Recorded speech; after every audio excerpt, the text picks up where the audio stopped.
এই দরবার শরীফে আপনি সর্বপ্রথম ঢোকার সময় যে কাজটা আর কি মাস্ট করতে হবে সেটা হলো জুতা খুলে প্রবেশ করতে হবে। বাংলাদেশ না শুধু পৃথিবীর আরো 10-12টা রাষ্ট্রের থেকে লোক এখানে আসে।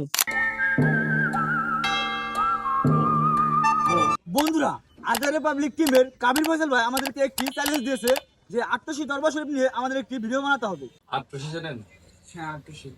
আটশির যে স্পেশালি খাজা বাবা ফরিদপুরের মাজার আছে না, গেছেন কোনোদিন? গেছি, আমি একবার গেছি, বাট আমাদের সদর থেকে একটু ভালোই দূরে। তাহলে আপনি ওখানে একটা ব্লগ বানিয়ে আমাকে মেনশন করে আপলোড দেবেন। আর আজকে আমরা সেই চ্যালেঞ্জটাই কমপ্লিট করতে এসেছি। তাহলে চলুন জায়গাটা ঘুরে দেখা যাক। তো আমরা আটশি দরবার শরীফের ভিতরে প্রবেশ করার আগে আর কি রাস্তার সাইডে দেখতে পেলাম আর কি এই যে সুন্দর একটা ফুটবল খেলার মাঠ। তো এখানে এমন হয় সব কিছু এখানে আছে আপনার আর কি, মানে একটা মানুষের যা যা প্রয়োজন বেঁচে থাকার জন্য আমার মনে হয় সবকিছু আছে। তো ভিতরে কি কি আরো আছে সবকিছু আপনারা এই ভিডিওতে দেখতে পারবেন। তো আপনাদের এই ভিডিওতে আর কি শেয়ার করবো, তো সবাই সম্পূর্ণ ভিডিও দেখতে থাকুন। এই দরবার শরীফে আপনি সর্বপ্রথম ঢোকার সময় যে কাজটা আর কি মাস্ট করতে হবে সেটা হলো জুতা খুলে প্রবেশ করতে হবে। তো আমিও জুতা খুলে প্রবেশ করবো, বাট আমার জুতা দুটো হাতে নেবো, কারণ যদি হারায় যায় তাহলে আবার বাসায় যাবেন কেমন। আসেন জুতা কোটা।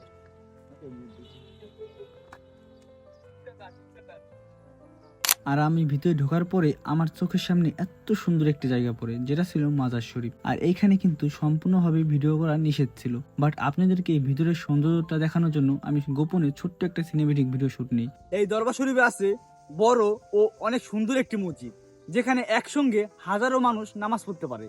আর এই দরবার শরীফে নাকি মানুষ মানত রেখে অনেক কিছু নিয়ে আসে, যেমন গরু, ঘোড়া, হাতি ইত্যাদি অনেক কিছু। তো আমরা সেই জায়গায় যাব, চলুন যাওয়া যায়। 12 নম্বর গেটে আসার পরে আমরা যা দেখতে পেলাম আর কি, যারা মানত করে আপনার গরু, ছাগল, ঘোড়া নিয়ে আসেন তারা আসলে এখানে জমা রাখেন। এখান থেকে ওইগুলো আবার যার যার নির্দিষ্ট স্থানে নিয়ে যাওয়া হয়। তো ওই যে আমরা একটা কাকাকে দেখতে পাচ্ছি, উনি মনে হয় এখানকার ভক্তবৃন্দ। তো উনি যে দেখতে পাচ্ছি একটা ছাগল আছে, দেখি এখন কি বলে আসলে।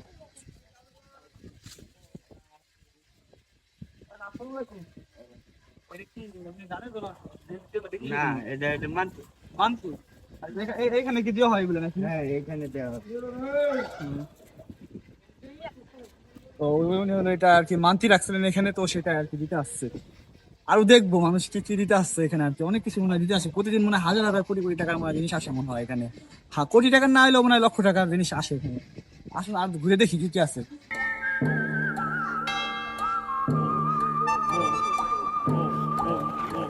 ভালো আছেন? বলতেছি কি এই যে গরুগুলা এগুলা কি আর কি মানতি রাখা হয়েছে নাকি? মানতি এটা কি এই প্রত্যেকটা গরু কি এক একজন আর কি এক একটা গরুকে এক একজন দিচ্ছে নাকি সব কটা গরু একই কালার দিচ্ছে নাকি একজনই সব গরু? না, এক একজন এক একটা দিছে। এখানে হাজার হাজার গরু আসে, ওইখান থেকে বাইচে বাইচে রাখছে। হাজার হাজার গরু আসে। এই গরুগুলা কি এগুলো দিয়ে কি করবে আর কি, দেখানোর জন্য মানুষ রাখছে নাকি? তাই এগুলো কোরবানির টাইমে কোরবান দিবে, তারপর বিভিন্ন অনুষ্ঠানে কোরবান দিবে। জবাই করে খাওয়াই দেওয়া হয় সবাইকে। আলু পেঁয়াজের গুদাম, হাজার হাজার মন আলু পেঁয়াজ এগুলো উঠে ওরসের সময় আমার জানা মতে। ভালো এগুলো আর কি সবাই আর কি ওরসের সময় যারা যারা আসে অনেক দূর দূরান্ত থেকে তাদেরকে আর কি খাওয়ানো হয়। এটা কি রসুন? আমার বাপের নাম রসুন, যাই হোক রসুনের গুদাম। যাই হোক, আমি তো আছি বাপের নাম লেখা। ভাবছিলাম মাঠ নিয়ে কিছু একটা বলবো, তা কি বলবো? সবই তো শেখ জামাল স্টেডিয়ামের মতো বড় বড় একটা মাঠ। আর কিছু বলবো না, মাঠ নিয়ে আসেন অন্য কিছু নিয়ে বলি। 6 নম্বর গেট দিয়ে ভিতরে ঢোকার পরে আমরা যা দেখতে পেলাম আসলে এখানে হলো খাওয়ানোর ব্যবস্থা আর কি। মানুষ যে দূর দূরান্ত থেকে আসে তারা এখান থেকে আর কি তবারকগুলো খায়। আর এই তবারক খাইতে 20 টাকা লাগে। আপনি একটা টিকিট কাউন্টার থেকে 20 টাকাতে একটা টিকিট সংরক্ষণ করলে পারেই আপনি পারবেন এখানকার তবারক খাইতে। বলতেছি কি আর কি এই যে আটশি দরবার শরীফ, এখানে আর কি মানুষ কিসের জন্য আর কি আসে? সে দরবারে ভক্তি করে তাই আসে। ভক্তি বলতে আর কি এখানে আর কি একটা কারণ আছে, মানুষের অনেক ইচ্ছা আছে অনেকে।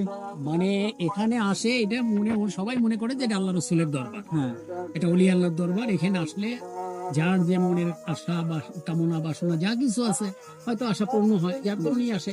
আর প্রতি বছর যে একটা কি অনুষ্ঠান হয় এটা ফেব্রুয়ারিতে বছর একবার হয় ওর শরীফটা। সেটা মানে বাংলাদেশ না শুধু পৃথিবীর আরো 10-12টা রাষ্ট্রের থেকে লোক এখানে আসে।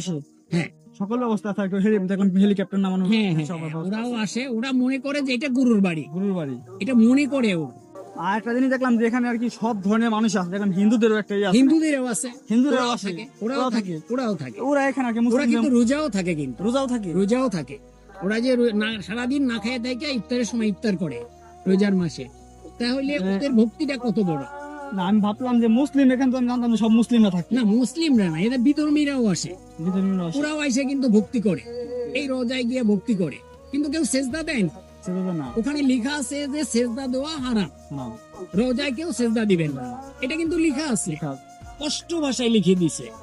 আচ্ছা, এই যে গান দেখি না অনেক কিছু উঠে মানতে রাখে, অনেক কিছু নিয়ে আসে, এগুলা কি হয় আর কি পরে এগুলা কি করে? এগুলো আসলে সারা দেশে মানুষই খায়, সারা দেশে মানুষই খায়। মানুষই খায়, যখন আসে খাওয়াই দেয়। খাওয়াই দেয়। আর কিছু যেটা অবশিষ্ট থাকে হ্যাঁ।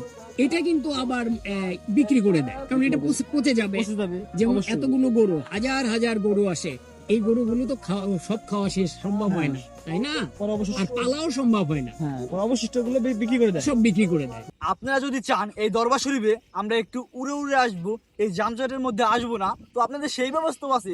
আপনারা এখানে হেলিকপ্টার আসতে পারবেন, কারণ এখানে সেই ব্যবস্থাও আছে। আমি যতটা পারছি আপনাদেরকে এই ভিডিওতে দেখানোর চেষ্টা করছি। এখানে ম্যাক্সিমাম জায়গায় ভিডিও করা নিষেধ, তাই আপনাদেরকে সুন্দরভাবে দেখাইতে পারিনি। আর এই ভিডিওটা মূল উদ্দেশ্য ছিল কাবির বাশার ভাইয়ের জন্য, তিনি আমাদেরকে চ্যালেঞ্জ দিয়েছিল এই ভিডিওটা করার জন্য। তাই ভাইয়া যদি এই ভিডিওটা দেখে থাকেন অবশ্যই এই ভিডিওতে কমেন্ট করবেন। তো সবাই ভালো থাকেন, সুস্থ থাকেন, আপনার সবার সাথে আবার দেখা হচ্ছে নেক্সট কোনো ভিডিওতে।